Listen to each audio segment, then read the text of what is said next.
We are the islands of a human archipelago. We are two, mother and child. Then we are one.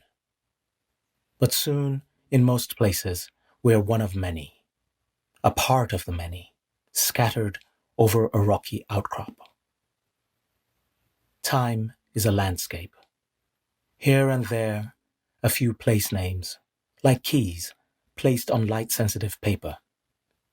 Bright day, strong shadow. Somebody that I've always, admired and who has become a dear friend is Teju, in many ways because his work traversed many divides, from his literary works like Open City and Every Day for the Thief. And I thought this was an important moment to think about working together, lending one's own abilities within their own medium, but also trying to find a means by which to create a dialogue, a community, and a nurturance of two modes of approaching. Arguably, Teju and I, our work has very much been in consideration of marginalized communities and often addressing, refugee communities, political rankering, immigration, and the like.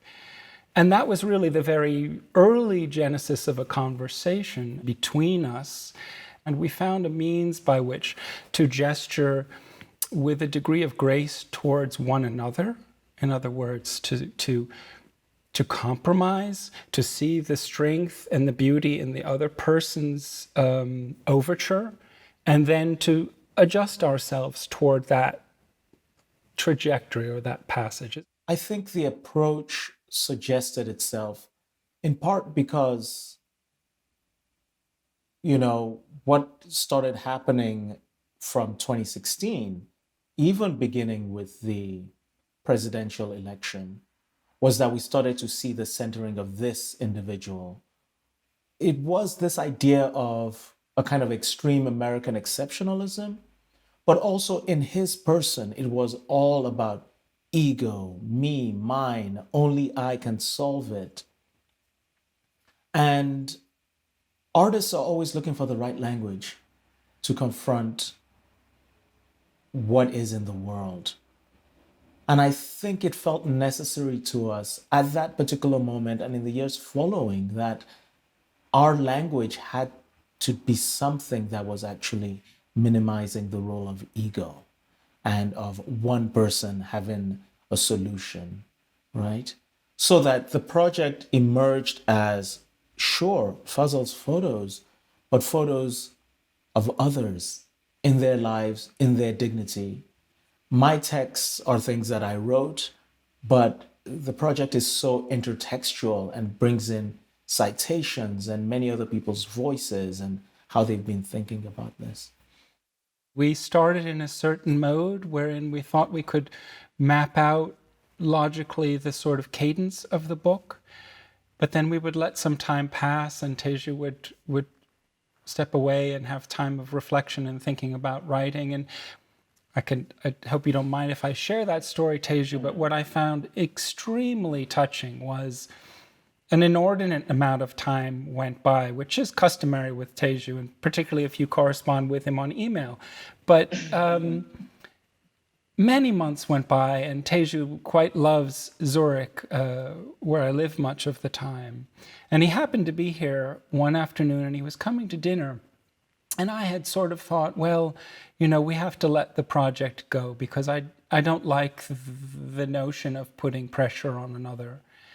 And then just before he was coming to my home for the dinner, he said, oh, I've been thinking about something. I'm going to send you this document. Maybe you'd like to take a look at it. And it was extraordinary. There before me were 108 exquisite passages. There are very few, I think, that we returned to or that we edited. We edited out maybe a handful of them. In the face of all of this, in the presence of these faces, are words necessary? I was very conscious while writing of the fact that Fazl is a slow photographer. And as I got to know him better, I realized that it was actually slower than I realized. Um, you know, he's often photographing with a large or unwieldy camera. That's why those images are so gorgeous. But there was more to it than that. And I came to find out that sometimes he will meet people and go weeks without photographing them. And this is somebody that he knows he wants to photograph. Specifically in his portraits of displaced peoples, I saw such an infinite patience that it came to seem to me like the diametric opposite of grabbing something so that you can put it into your newspaper and say, it's a pity that's happening to them over there, without taking any responsibility for your government's role in what's happening to them, and so on and so on. His images refuse all of that.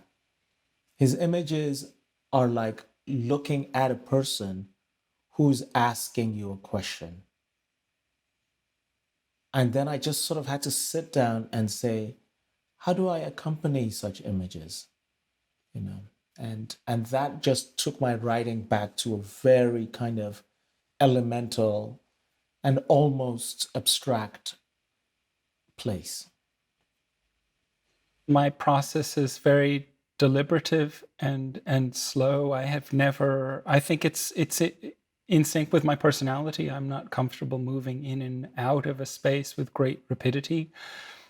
I think that part of me searches for a degree of kind of calm, and that calm necessitates time and conferral, and also deferring to what an individual in their place knows about their lives that I don't know, and then the moment when they're willing to share it.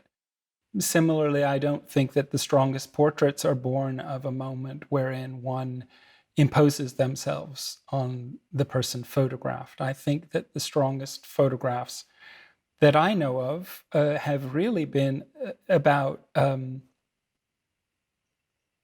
receptivity, perhaps, but not about imposition. And I think that they are in very great degree collaborative in nature in that regard.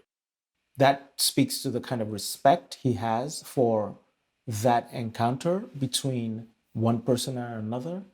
And that influenced actually the way I approached my text in response to his images, which is that there's a lot of hesitation. In fact, the opening passages of the text are sort of all about darkness and advancing into the light tentatively. It's about silence and asking questions about how can you even speak to this? Are words necessary? So it's founded in a kind of doubt about what is possible to say. So that what is then said is said very carefully and fiercely but tentatively, because the atmosphere created by the pictures also has to be respected.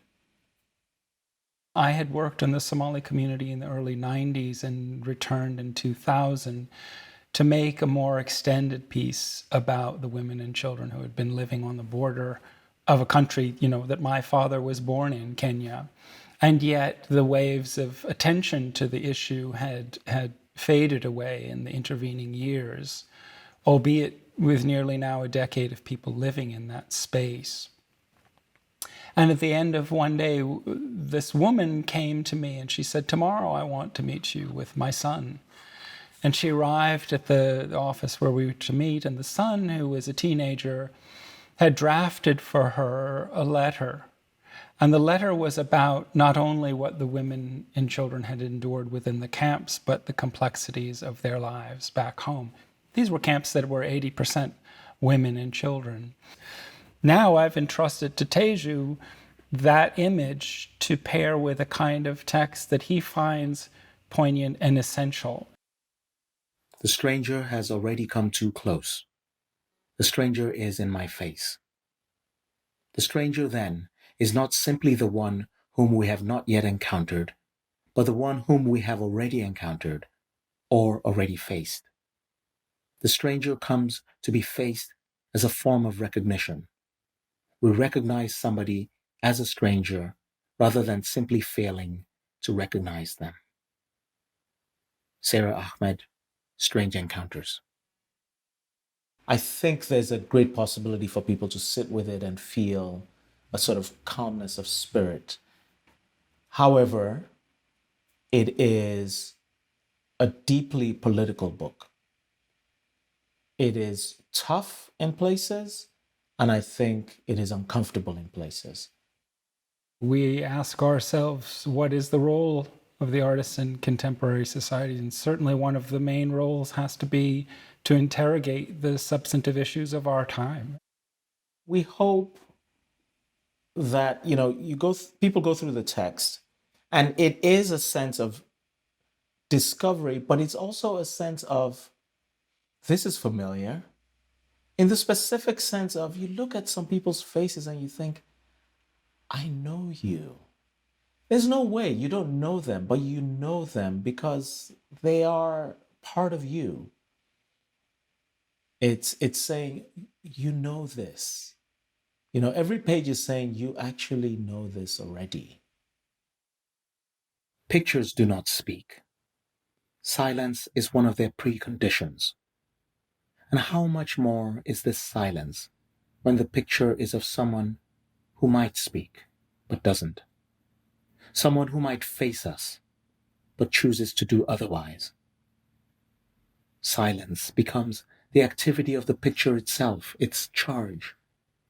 A shrouded head turned away. A silence made visible.